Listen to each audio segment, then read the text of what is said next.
Hey guys, how you doing? Me, I guess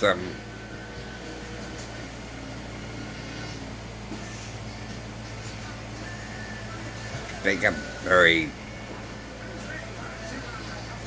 really, whoa, really sad and depressed, and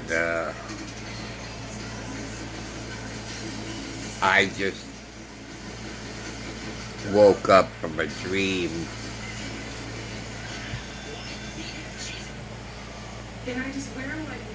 that had so much of my younger days, and it focuses on my dad in Regent Town and all the nice things my dad was able to buy,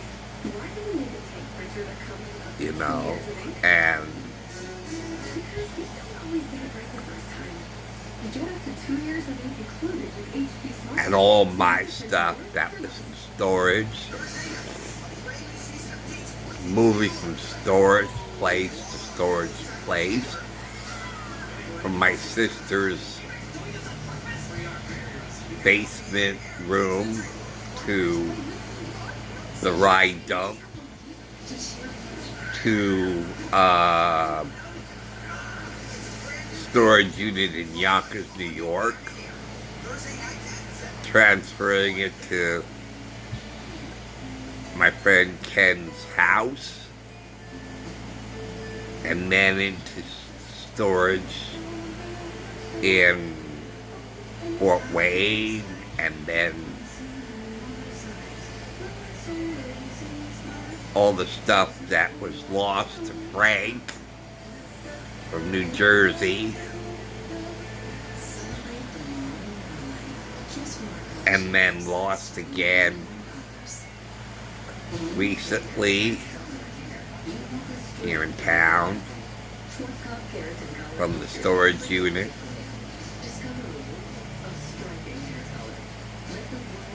All the stuff that was damaged, everything that I had, my father, and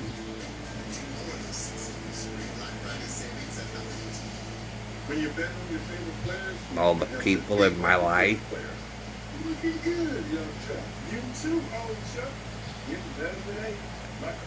It all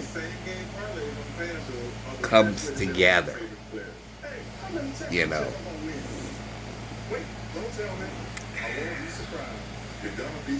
being able to walk.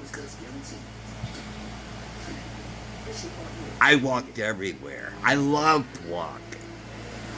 I enjoyed walking.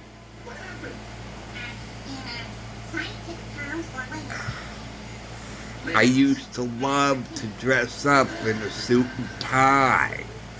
I loved wearing Jordache jeans. Oh my gosh, they were so comfortable.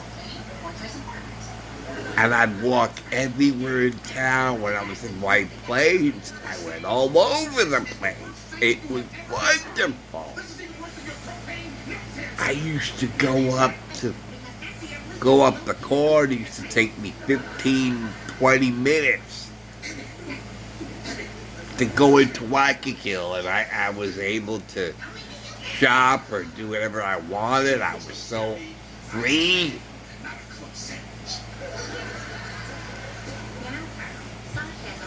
Walking to the bus station or bus stop, taking the buses.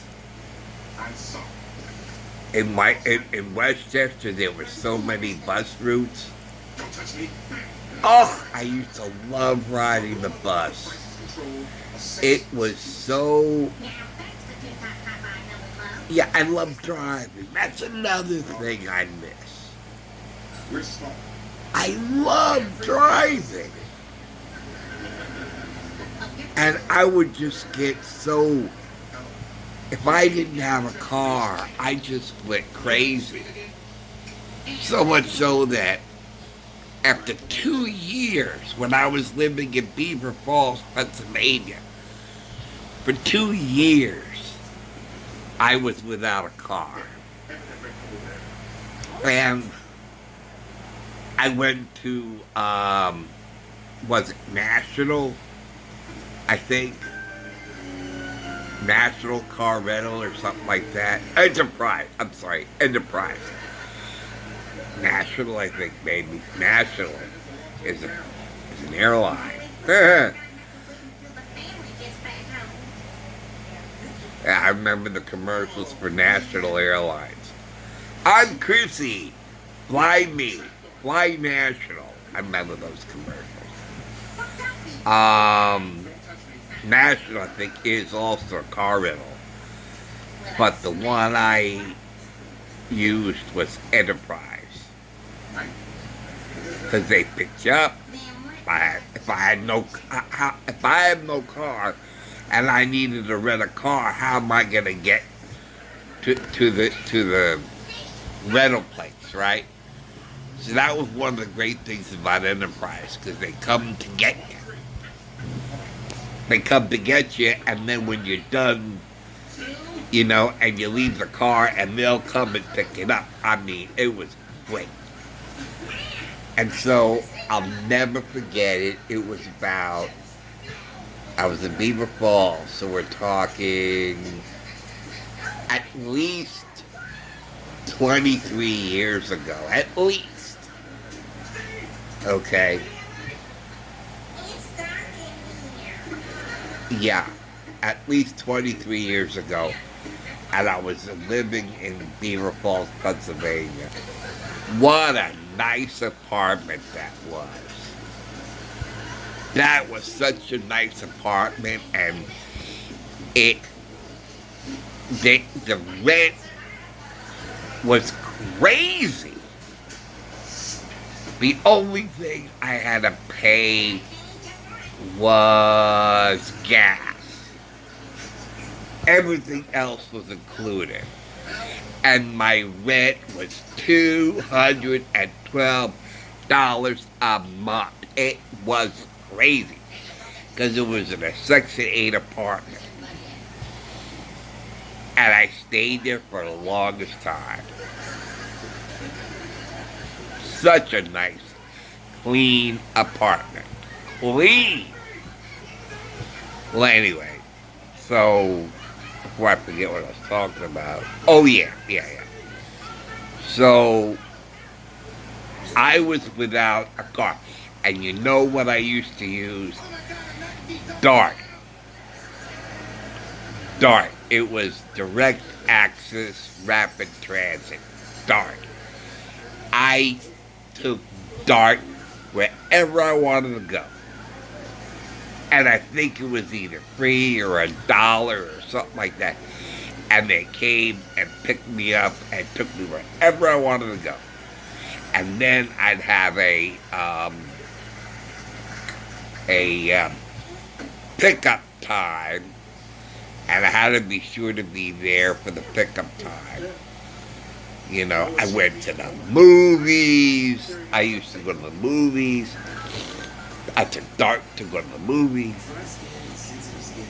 I saw Titanic on the big screen. I saw, what else did I say? I saw Day After Tomorrow on the big screen.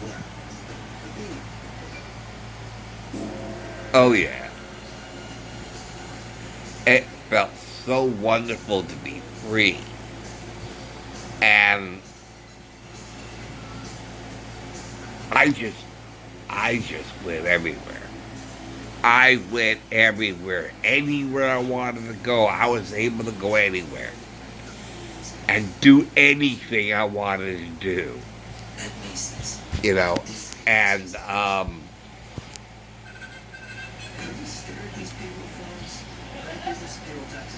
it's like So anyway, I took Enterprise for the weekend, I think it was, that I picked it up.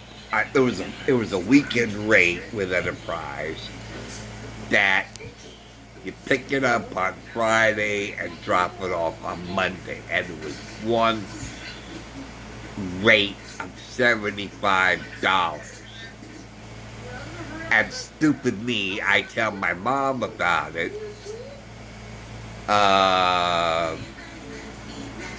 Because I was excited. I wanted to tell my mom, you know, I had such a wonderful day driving around, driving into Pittsburgh, taking the 60, and just going through the tunnel and just having the tunnel open up. And then you see the city, and you see the Three Rivers and the Three Rivers Fountain. And the Three Rivers Fountain was glowing, and it's spurring. You see the fountain really going, and it was a nice Jim Lipton type of day when where it was good temperature and nice cool breeze every now and then. So I drove all around, and then I get caught in traffic, and I had to sit in traffic. And I loved every moment of it. I said, yay, I'm sitting in traffic again. I never thought I would miss it, but I missed it.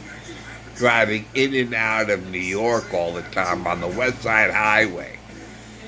And it kind of bothered me, but I still loved sitting in the driver's seat. I still loved that. So I didn't care that it was in bumper-to-bumper traffic. I just loved the feeling of driving, of adjusting my foot with the pedal, looking around, making sure the traffic was right, and checking for clearance, and seeing what the backup was. Oh, and I'd go through clover leaves, and this, that, and the other. And then I'd have to make a turn, make an exit here. And I loved taking the highway, but then again I started couldn't tolerate it as I got older. I used to love to read. Oh my God. I would pick up a book and I would just read a book a day. As long as and I'd start with my book collection, and I would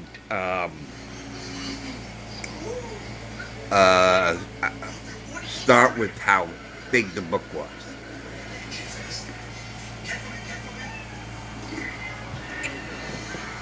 So I'd start with, everything under 200 pages, and I'd read those first, and then I'd put the 300-page books in another pile, 400 another pile, and so on. And I'd read stories, and I'd read nonfiction books. I would learn so many new things that I never knew before. Like the sun, for example. The sun is gonna burn out. It's a star. And a star will explode, and the sun is going to burn itself out, but that won't happen for about 15,000 years. Yeah. And the moon is, and I saw this on the episode of The Universe, and when they talked about the moon rotating around the Earth, and that with every rotation, the moon goes further and further away, and then eventually the moon is gonna break out of Earth's orbit, like on Space 1999. But this time, no explosion did it. It's just, I don't know, the tiring of the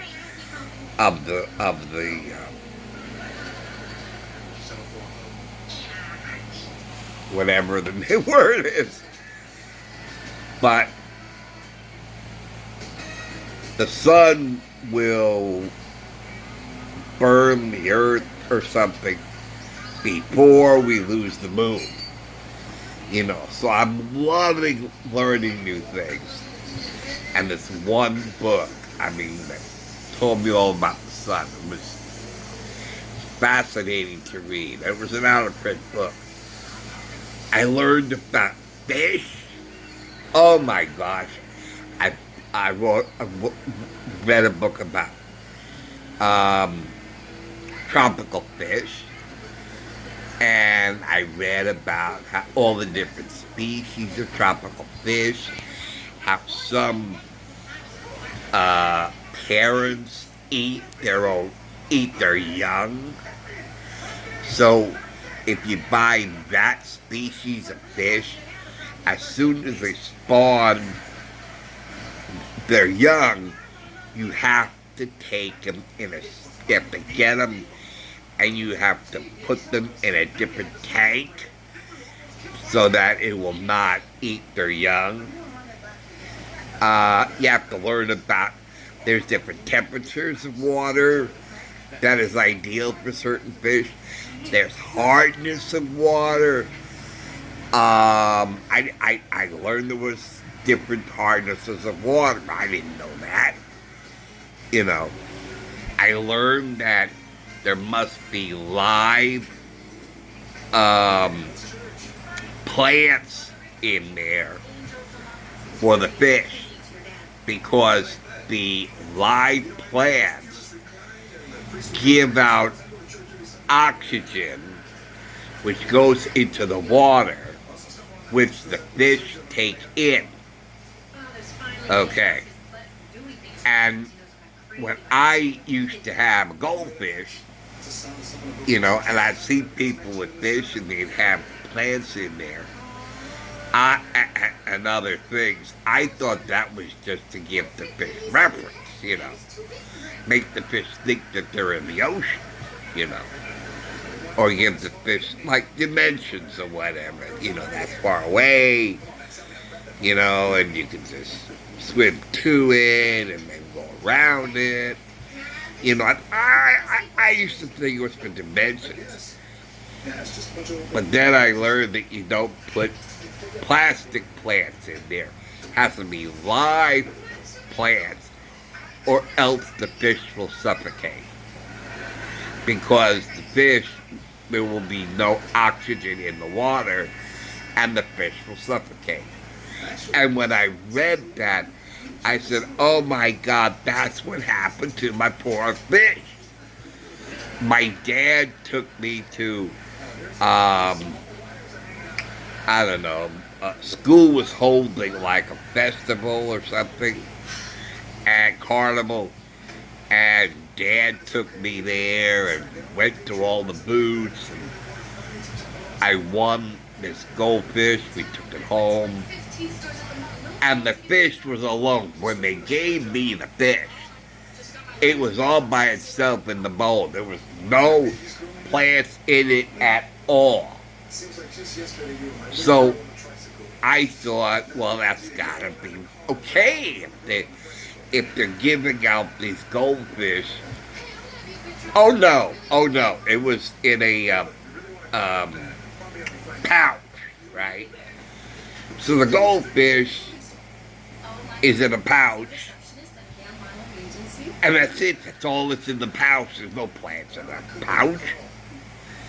And so you give the goldfish in the pouch, you give the bowl, and you pour the goldfish into the bowl, and that's it.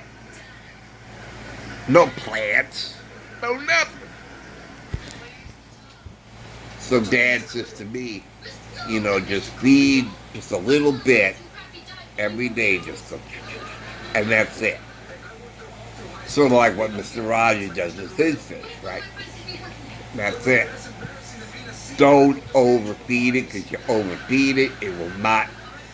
Don't put too much food in there, because he will only be hungry for a certain amount of food, and the food that he's not consumed will dirty up the water, and that will kill the fish.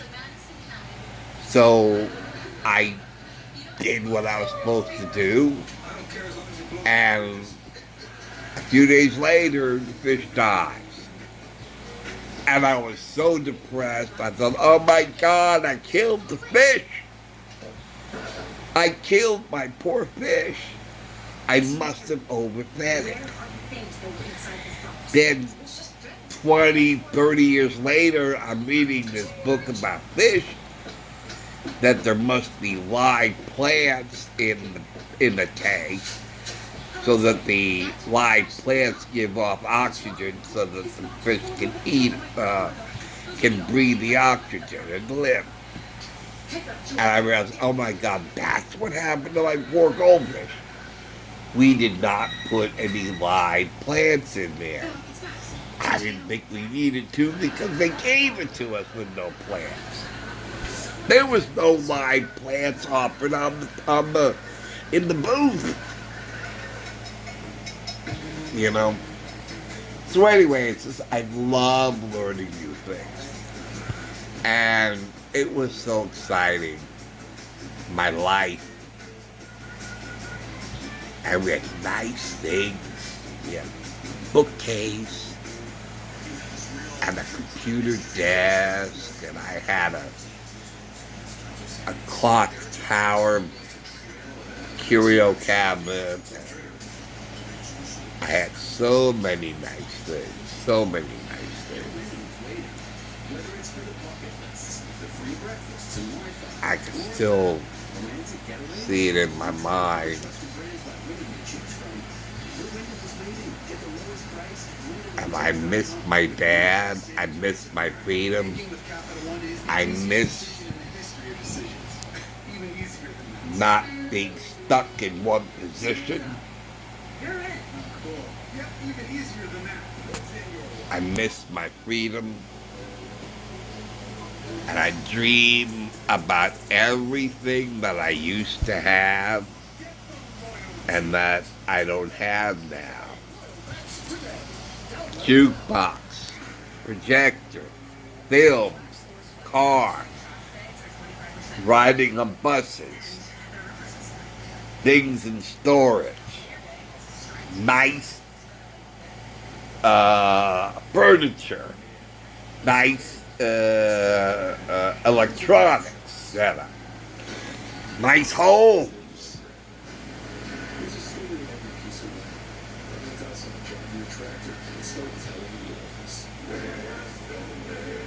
Going to the bathroom and not have to worry about anything. So many scratches. Being able to go to a restaurant. At AT&T, it's worth a brand new Samsung Galaxy S20. I love dining out. I love the experience of dining out. I mean, not only do you get to eat really nice food, but the whole experience, the whole atmosphere. You're dining with others.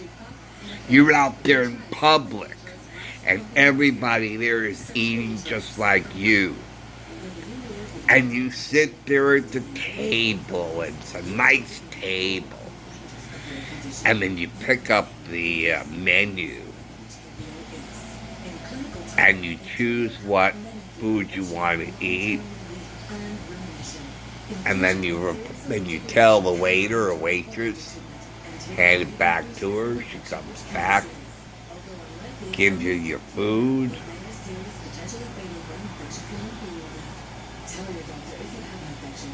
and you're with company. Well, or else if you go by yourself, like I've been many times.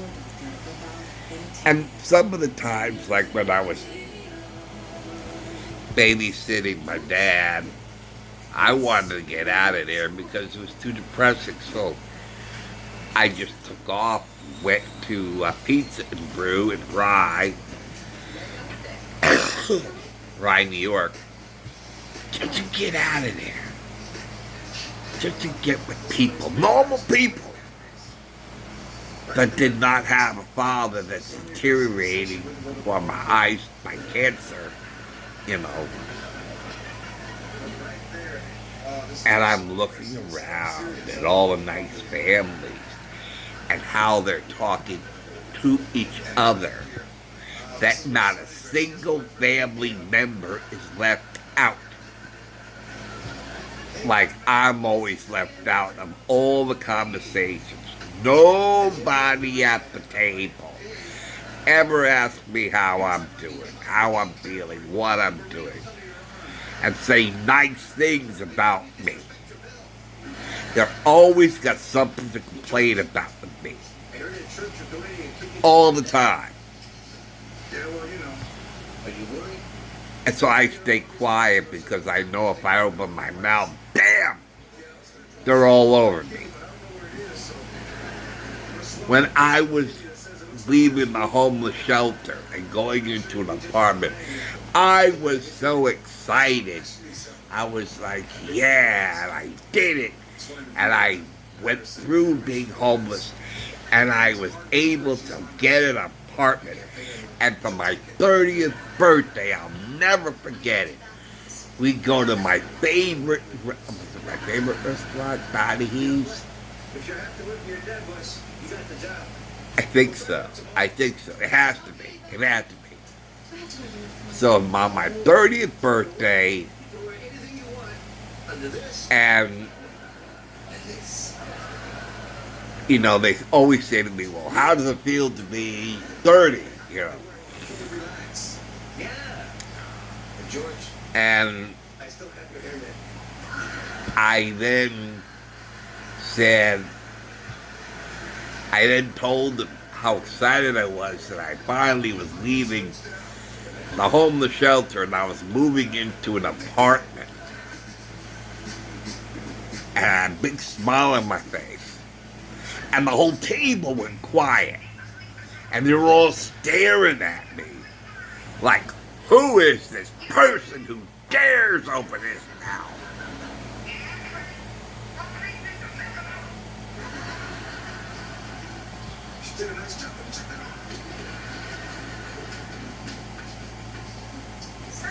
That was the stares that I got from everybody. And I'm like,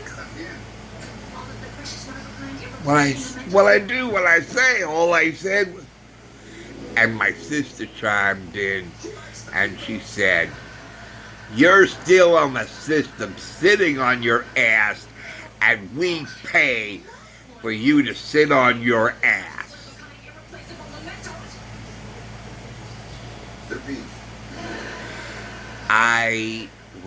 When I left the restaurant, I went to the nearest telephone.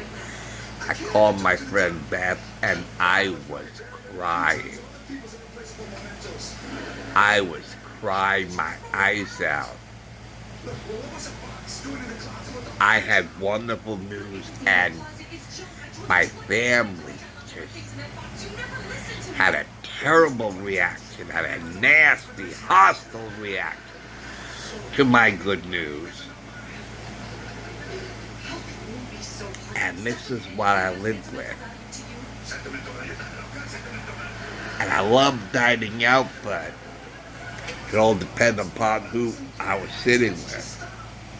And that's why when it was always Madge and I, or, you know, or whomever, it was always two of us.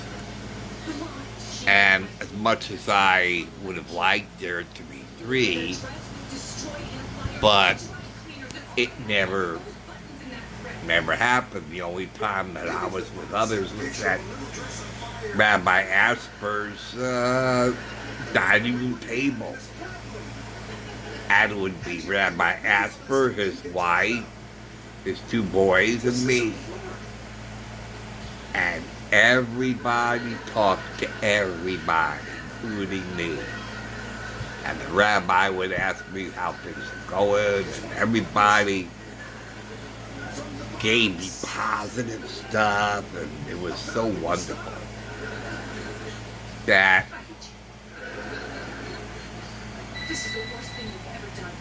okay. I think this video went on a little long. Alright, thanks for listening. You know what? Let me take a break and